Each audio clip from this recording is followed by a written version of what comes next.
Ladies and gentlemen, please welcome Consul of the Embassy of Lebanon, Ms. Sausan Awad.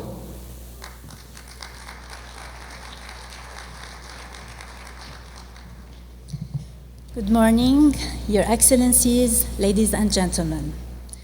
Back in 1962, the Lebanese government recognized the increased role of science and technology in the country's development by creating the National Council for Scientific Research under the authority of the Prime Minister. That was the humble beginning more than 50 years ago. Today, 2019, Lebanon created for the first time a Ministry of State for Investment and Technology, with the aim to access the modern global era of digital governance and digital economy. Is it a tough road ahead of us? Sure it is. The challenges are serious, but so are our assets and resources. So how audacious would it be to bet on the emergence of Lebanon as a hub for technology? Are we capable of becoming a regional key player? And how can our diaspora contribute to this bold vision? Together, we will enjoy seeking answers from our guests whose achievements in the realm of business technology are highly remarkable. Gentlemen, it is our honor to have you with us today. To my left is Mr. Daniel Rizallah, President and CEO at CME, founder of ZPM, a product company that focuses on optimizing restaurant back-of-the-house operations. ZPM has quickly grown and scaled with its products in 27 countries and currently services the largest quick-service restaurant chain in the world.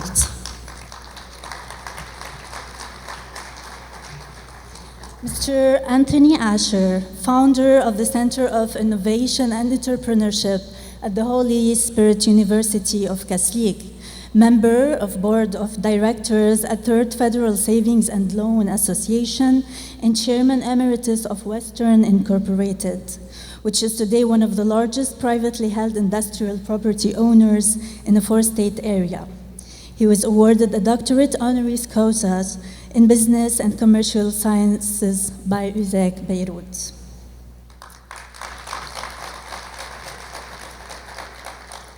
Our third panelist, Mr. Amin Jabali, advisor to the Minister of Investment and Technology and managing partner at Impact Consulting Group. He's a leading authority on digital transformation and customer-focused business strategies. His experience spans 23 years, where he has held senior leadership roles in strategic management consulting firms and Fortune 100 technology companies such as IBM and Oracle.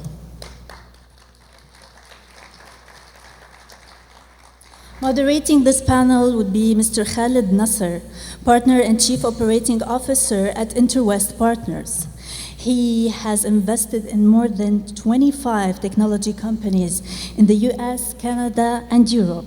He is also a co-founder and director emeritus of LebNet, the premier network of Lebanese American technology professionals, and serves on the investment committee of ISME, an early-stage venture capital fund funded by the government of Lebanon and the World Bank. Gentlemen, the floor is yours. Good morning, everyone, and welcome to our panel. Before we introduce ourselves a little bit more and talk about our experiences in the diaspora, I wanted to welcome Mr. Rick Ashua, the Assistant Secretary of Commerce, who's with us today. Thank you for being here. Lebanese origin, thank you for being here. And then we've already been somewhat introduced, but I thought it would be good to start by talking a little bit more, not just about the resume per se, but the learnings that our panelists have each acquired in building their career in the diaspora. So we're very lucky to have three people here on the panel who have had significant success outside of Lebanon, but all three have also had a strong desire to give back to their country of origin and are actively engaged today, and some for a number of years, in helping to create a healthy ecosystem for technology companies and entrepreneurs more broadly to prosper in Lebanon. So we'd like to talk to them about that. In other words, these are people who have succeeded but also put their money, their efforts, and their time where their mouth is in terms of trying to give back to Lebanon. So maybe we can start with Daniel, maybe talk a little bit more about your experience in the States and the business that you've built. My name is Daniel Riscala. I grew up in Beirut, graduated from the AUB, then came to the States where I got my master's in computer science. I joined at the time a small high-powered consulting firm called CME. And after a few years, when the founder passed, took the company over and started growing some offshore locations. So contributed to the growth of an office in Beirut, where we have over 160 employees today, all specializing in software and hardware technology development. About 10 years ago, I also invested in the restaurant industry, and at the time kind of recognized that there was a lack of technology in the operation of the restaurants. So founded a separate company called Zipium, where we established a series of products for operating the restaurants and been very successful at it. We work with some of the leading restaurant brands. We're in over 32,000 locations worldwide in 27 countries. Great, thanks, Daniel.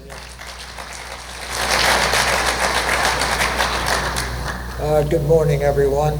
My name's Tony Asher. I was born in America. بايخ الآن بالخربة النفار.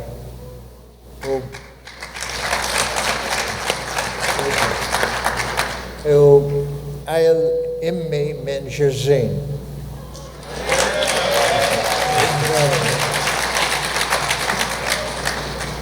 I grew up in two cultures in America. I grew up in the American culture, obviously, but I also grew up in the Lebanese culture.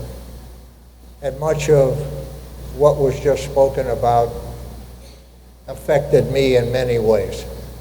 I truly enjoy my heritage and my culture, not only because of the high value system that it has, but also because of all the idiosyncrasies that we have within our culture and the way we live. As you all know, we put lemon on about everything that we can eat, and so on. You know, it takes us how long to say goodbye. But growing up in America, I learned the American values, and I learned the American way of doing business. I went into business when I was 24 years old. 1963, and I went into the real estate title business. Whenever you buy or sell a house, you get an insurance policy that says that you're the owner, and that's what we did. I was in that business for a long time, but then migrated into the industrial real estate ownership business, and to where the company now is operating it in 4 major states, although it has property elsewhere.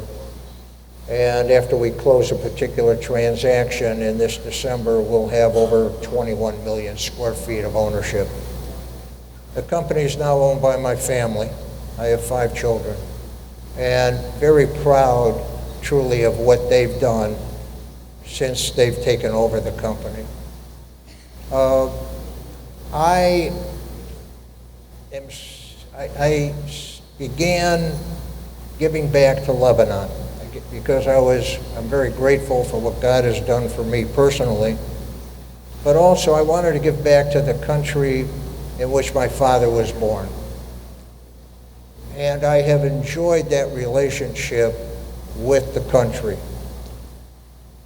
We've started a Center for Innovation and Entrepreneurship at the University of the Holy Spirit, Keslik or UZEC. It's patterned after what is in the United States. Innovation, I think it used to be called invention. Now we have innovation. And it's something that is starting to take hold at the university. And at some point in time, I'd like to talk about that. But basically, that's my history. Thank you.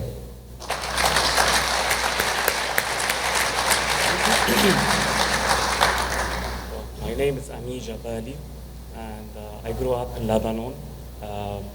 Just like my generation in the 80s, most of us went to school, to college in the States.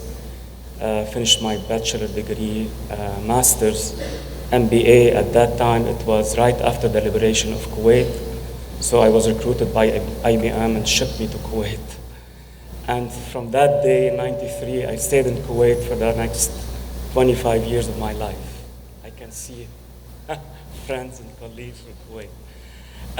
So my journey was IBM for 3 years. I was lucky that Oracle came to know me. They headhunted me, gave me many leadership positions over 10 years, from country manager of Oracle to leading the ERP business when Oracle first launched the ERP business in the late 90s for the Gulf, Middle East, and then Africa, where we took the whole market by storm. That was a great experience for me. And so on, until I was lucky again that I crossed road by luck with Martha Rogers, professor of the university. And she said, you know, we have a consulting firm. It has a niche. We do customer centricity. But right after the IT bubble, it burst, and we're 200 million under. We want to shut down the operation in the US, but we want to develop it in the Middle East and Africa, and then Turkey, and then Europe. Are you interested to join us as an equity partner? I said, why not? 10 years in Oracle is like 100 lifetime for whoever worked in a Fortune 100 company, software development house. So moved into that, and another great run in my career. We turned it around, take it over $150 million, and it was acquired by a NASDAQ-traded company. Then I started doing, you know, I took some of the Lebanese team, kept them in my Beirut office to finish some of the projects, and I decided by end of 2018 I wanted to relax, just take a break for a few years.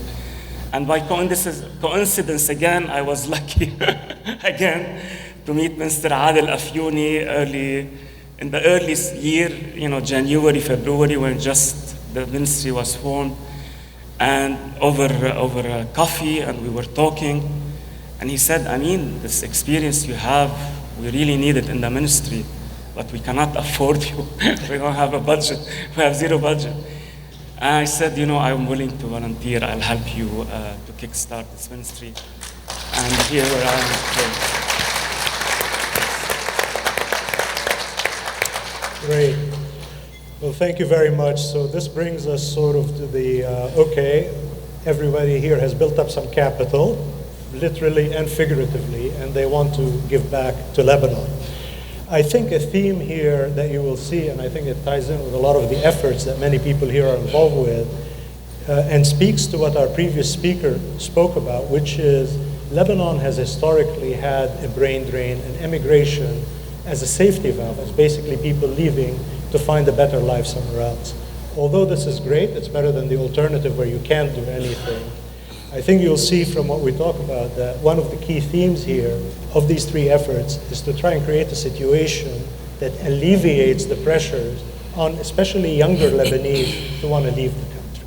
So maybe to start with, Daniel, you can talk a little bit about your effort in Lebanon and building this organization over many years that's today 170 people, and what they do, what the objectives were, and how it's going so far. Sure. So we've been successful at doing a couple things in Lebanon.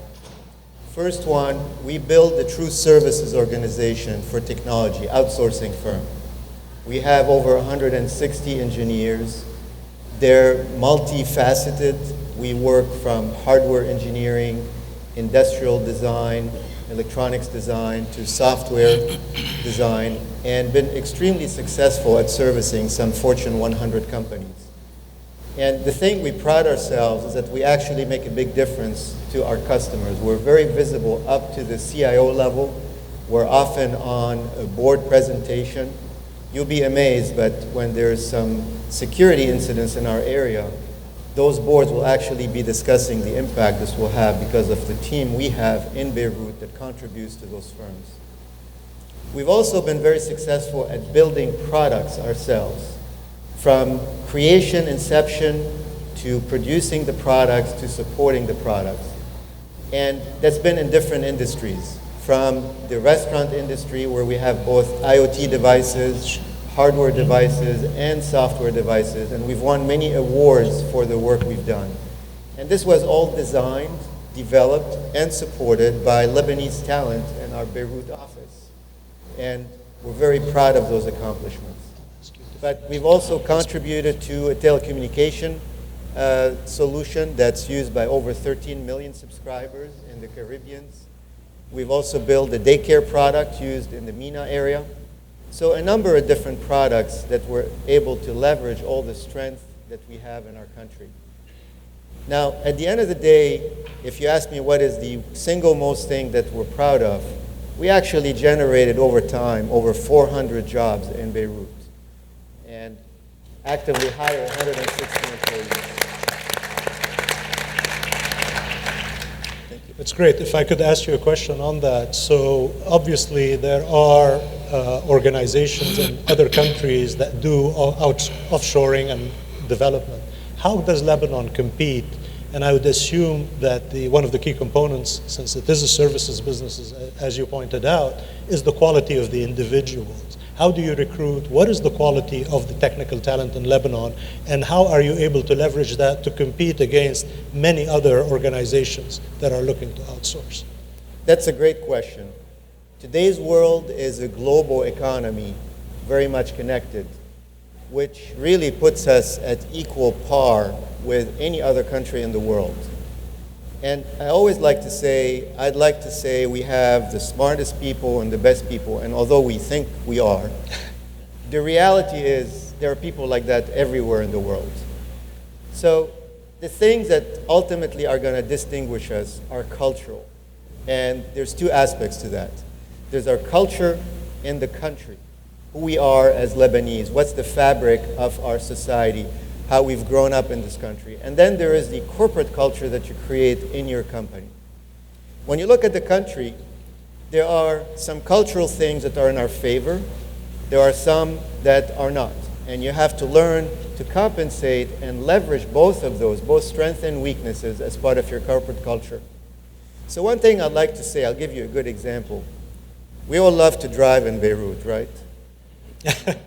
And we consider that as being chaos, right? Because even though there are lanes and cops, we tend to not respect it. You know, here in the US, I'll stop at every stop sign and every red light. The minute I land in Beirut, I will not follow any rule. Now, we don't realize this, but this creates a strength for our young generation of technical staff. And you kind of wonder how. As you drive every day, you learn to have to process input from all around you to not get into an accident. You have to pay attention to the car on the right, the car on the left, the car in front of you, the car behind you, everywhere.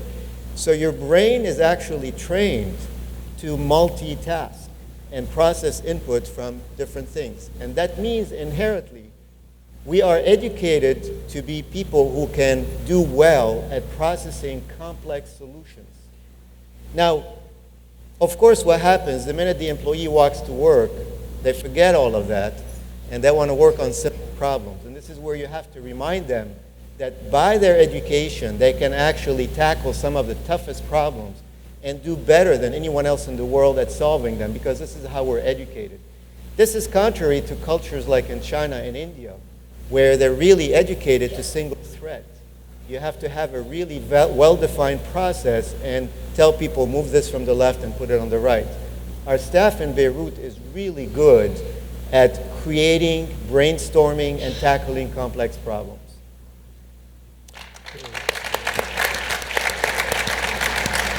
Thank you. Tony, you mentioned the center that you've endowed and helped build at the USEC University. One of the things that we just talked about the brain drain, I think some of your experience in Cleveland helped you think about this in the local context before you went back and tried to do something to help in Lebanon. Can you talk a little bit about that and what you saw and the similarities between the two areas? Khalid, yes, we did talk about it. I said that I started in business in 1963, but Probably in 1970, 71, I recognized that Cleveland had a brain drain. The kids that grew up in Cleveland, went to the universities in Cleveland, couldn't wait to get a job someplace else. They wanted to leave Cleveland. They wanted opportunities in any other area. There were a lot of reasons for it. Cleveland wasn't attracting the jobs that were necessary to bring these kids and keep them in Cleveland. When I started going to Lebanon, and I went the first time with my son Ed in, I think it was 97, after they lifted the travel ban, I started talking to many young people over there, some of which were in our extended family, all of which were telling me that in order for them to get a good job, they had to go someplace else. They had to go to the Emirates or wherever they went. And they were sad about that because they really wanted to stay in Lebanon. And as I talked to a lot of people, both in Lebanon and in the United States of Lebanese heritage, I got the same thing. And I started thinking about Lebanon and my father and all those who have immigrated to some other countries since then. And just wondered what Lebanon would be if half of them stayed in Lebanon today, and how much talent we've exported.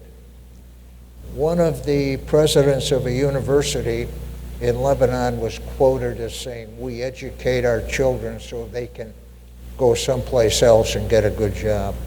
And I kind of thought that was wrong. I kind of thought that we had to build our own community within Lebanon. When I connected with the Holy Spirit University, I wanted to give back to them because they have given me things that were pretty special in my life. They gave me an honorary doctorate degree, and I was allowed to speak at a commencement exercise. I went to the president and I said, "I'd like to establish on your campus a center for innovation and entrepreneurship.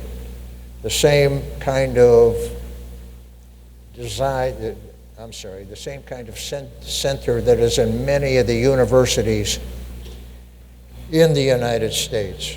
It all started with Stanford and Silicon Valley, and then spread up and down the West Coast, up and down the East Coast, and now it's coming into the Midwest. All these centers were focused on innovation and entrepreneurship. As a small businessman growing and competing against everybody else, I had to be innovative. My innovations aren't nearly to the degree of many of the innovations that people have, but you start out, whether it's just building a better newsletter or better communication in any way, you're innovating in small steps.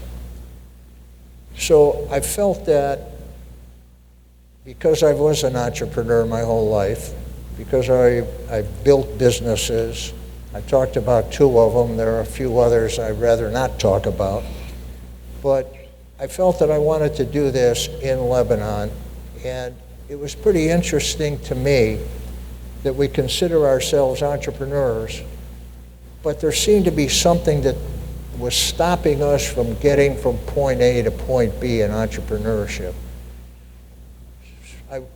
I went to Father Hattie, we discussed it. Father Hattie, unfortunately, had no idea what I was talking about. So he sent the dean of the business school to Cleveland, and we took him around to these various places, things called Jumpstart and Magnet and so forth, and he was there for 3 days. He went back, talked to Father Hattie, and he said, "Father, you got to do this." And that's exactly what Hattie didn't want to hear. So now he sends 2 more people, younger people out of the business school, and they came back to Lebanon even more excited about what was going on. And I tell the story of how both Father Hobaika and Father Hattie in Los Angeles, sitting at a table, finally got the message. together. They understood what we were trying to build. And he put in charge of the center a gentleman by the name of Elias Abufado, a great guy. We've been in the business of this center now for 3 years, and we're about ready to accelerate the moves. We've generated 35 startups. About 95 students are involved in these startups, most of whom are from Kislik, but some from other universities. They have raised, the ones that have progressed more, have raised from private equity over $1,200,000. The others that have won awards, those awards total over $200,000. One called Sea Green just won an award for an international competition, and they'll go to France to represent Lebanon. And what's exciting about it are the numbers, but what's more exciting is the way the kids have embraced, the students have embraced innovation and entrepreneurship. One of the ideas, the company that's progressed the most is called Starchy.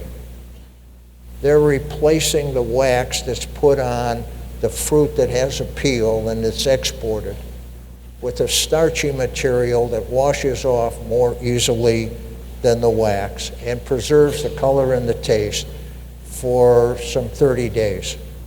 They're now experimenting with this starchy material on pet food.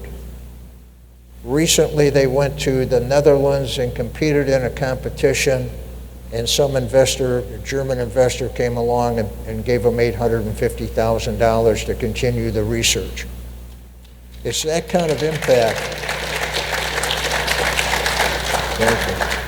It's that kind of impact that's going to help Lebanon. It's going to help our mission of keeping the students there, having them start their own jobs and therefore becoming self-employed, but then hiring more people, affecting their lives and affecting the economy of the country.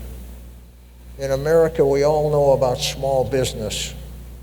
Small businesses are really driving the economy. We hear about the big ones, the Fortune 500s or the Fortune 5000, but it's really all the small businesses hire substantially more people than the big companies.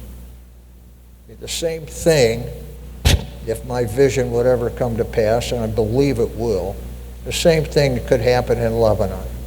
And we can keep the talent there and build a tremendous country. I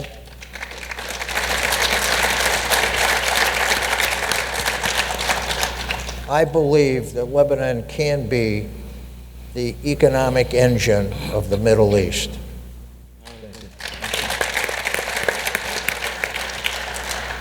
I think what's very exciting about what's coming out of the center is that some of these companies, a couple that Tony just mentioned, are really potentially global companies. What they are doing is not something that's taking an idea that was developed outside and trying to adapt it to the Lebanese market, which you can do, and you can create a successful business. But these ideas, if they come to full fruition, could really build big companies that could have a presence globally, and I think that's very exciting. Amin, you had a different path, as you hinted, to where you are today. Your giving back was really through maybe coincidence, but ended up being on the government side. And a lot of what needs to happen is being driven by, obviously, entrepreneurs in Lebanon and outside in the diaspora, the educational system and so on. But the government, of course, has to play a big role in all of this. So can you tell us a little bit about your efforts and the minister's efforts in those regards? Absolutely. As the council mentioned, this is the first time in the history of Lebanon that we have a technology Ministry of State. So the first time we have a champion that leads the ICT ecosystem in Lebanon. And when I joined the ministry with Minister Adil, he had so many ideas. We know where the baseline is.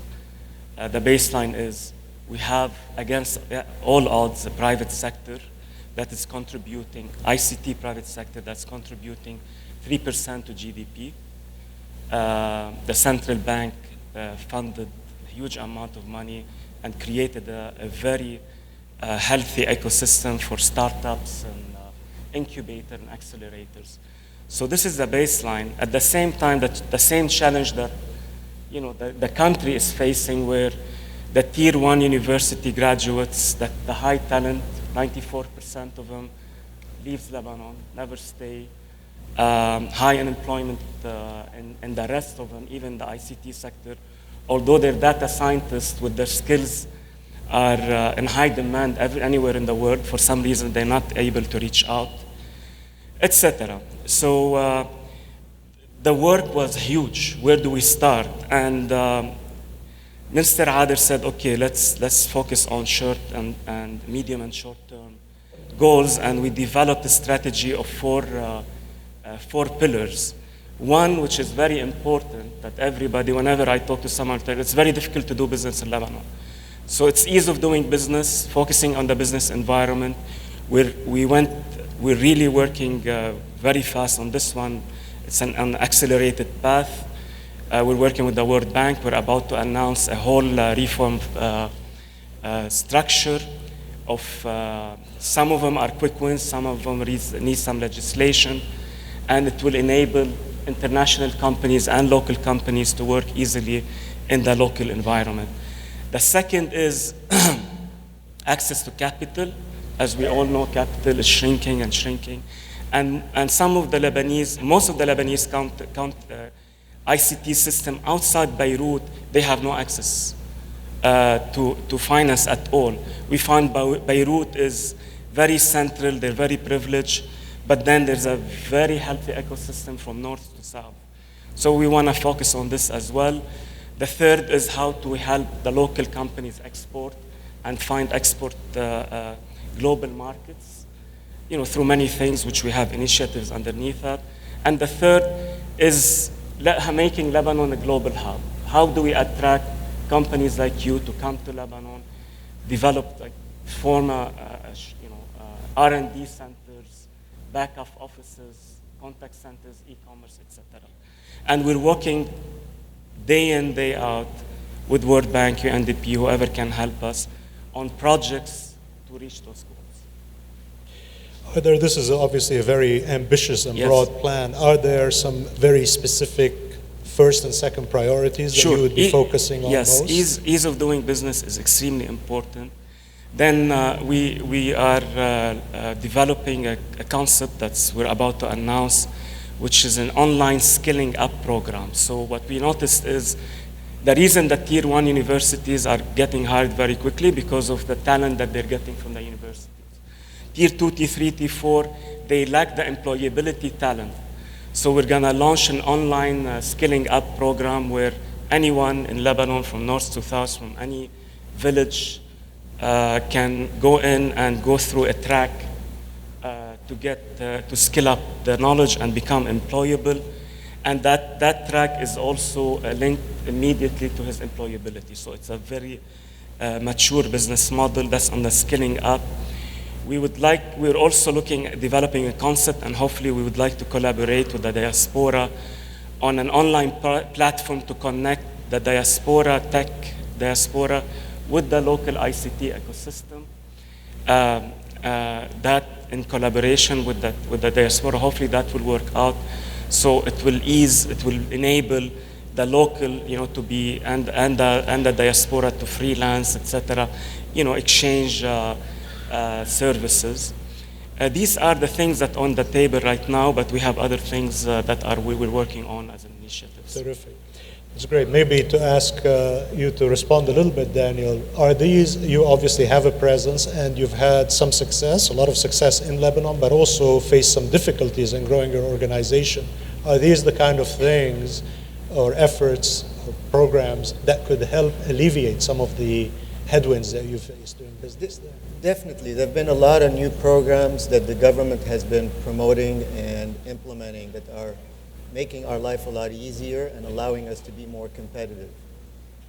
The bad news is there's a lot more to go. Of course. Culturally, we have a system in Lebanon that is based on hard assets. So to get a loan, for example, you can if you have a building or you have some, some real estate. But for an intellectual property type of company like ours, it's a lot more difficult to get a loan as a business. Or the IP laws in the country, they really need to become more up to snuff with the rest of the world in terms of protecting intellectual property. Today, the only way you can do it is through copyright, which is really not appropriate. Is what, sorry? Could you say? Copyright. Today, the only way to do it is through copyright, which is really not appropriate. And we need those things to become competitive because as we're working with Fortune 100 and Fortune 500 companies, they want to make sure that the work that we create for them is properly protected. Of course. Great, thank you. Tony, you spoke about your center and some of the companies coming out of that, but I believe you're also involved in a different effort here in the United States to try and grow the diaspora effort and involvement with Lebanon. And the program that I'm calling to myself, the 1,505, can you talk a little bit more about that and maybe tell us sort of, you've just kicked it off, how you see that developing? Thank you. We're putting together a program. We started in Chicago last Sunday, and the program is kind of entitled Connecting People in America through Innovation and Entrepreneurship to Lebanon. Where the program is that we would like 1,000 people to donate $500 a year for 5 years. We would like, of that 1,000 people, 250 or more people to give of their time and their talent as well as that treasure, and that they would like them to be mentors. We'd like them to establish internships in the United States for the kids. We would like they network for us, find other opportunities for us so that we can grow. We would like them to speak when they go to Lebanon. They could talk to the kids either on a formal basis or just in just a couple of startup companies, because the kids need your motivation. They need your inspiration. They need the courage that you've had to establish themselves as entrepreneurs. Entrepreneurs aren't only people that start a business. Entrepreneurs are people who go to work and go up the corporate ladder. In America, we've heard of the stories of people starting in a mailroom and then becoming the CEO of a large public company. So that entrepreneurship is a mindset, if you will, no matter where you're at. And we want the diaspora to be engaged with us, show our support for these kids so that they understand that they have a fallback position. We also need the distribution channels that America has. There's a company, a young lady that's making a nutrition bar. She calls it Freaky. She makes it out of green wheat. If she wanted to come to the United States, we would need a distribution channel. We would need places for her to sell her product. So there's so much that the diaspora can do for these young people who are starting businesses. The $500 a year, $500 a year for 5 years is for 2 reasons. Number one, it's all the money goes to the kids. There's no operational money that's being raised. The University of the Holy Spirit, Kishlik, is so over the top in supporting this effort. We've incorporated a minor degree in the business school for entrepreneurship that started this fall, and they'll have a major degree in entrepreneurship next fall. They want kids to come and just academically understand entrepreneurship as well as go to the center and get the hands-on learning. The money is raised for pre-seed money, angel money, first stage money, monies that the kids need to make prototypes or do research or get into a lab and go to a bigger lab where they have more equipment so that they can expand to see if they can make this idea of theirs happen. And that's what the center does. It has the resources to help these kids grow this business. The other money is to support the internships. If you had an internship where he wasn't going to make any money, or he's going to make some money, but he needs to have the expenses supplemented, whether it's airfare or housing or whatever, then that money's used for that. You know, if we had 100 students that come to America every year for an internship and take back some of the values that are here in America and understand what entrepreneurship is because they're working there, we're taking back something. We're taking back some intrinsic knowledge that they need. So if I could ask everybody, please sign up for $500 a year for 5 years. Please become a mentor. Please offer some internships. Please do some networking for us. Please come to Lebanon and speak. Talk to the kids. Tell them what it's like and encourage them. Encourage them to just become entrepreneurs. And again, whether it's starting a company or it's working for another company.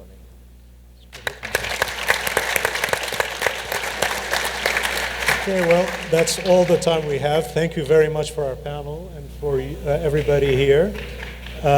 We don't have time for questions, but we will be in the breakout room. If you want to talk to anybody on the panel one-on-one, we'll be there. And again, thank you very much.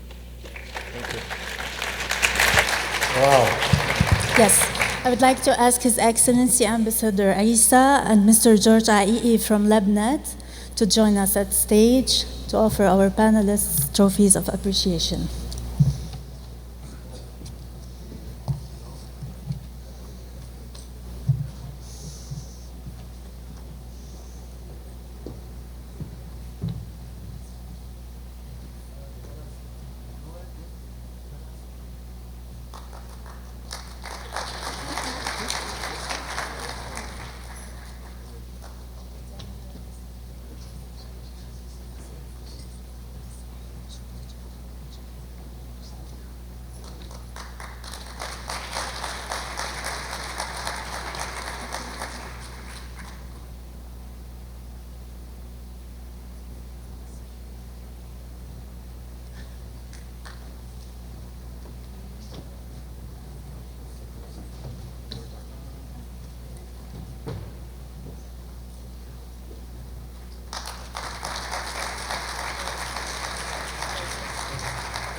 I would like to recognize LabNet for all their effort in putting together this panel, but more than that, for bringing together the Lebanese tech community in the US and Canada. Thank you.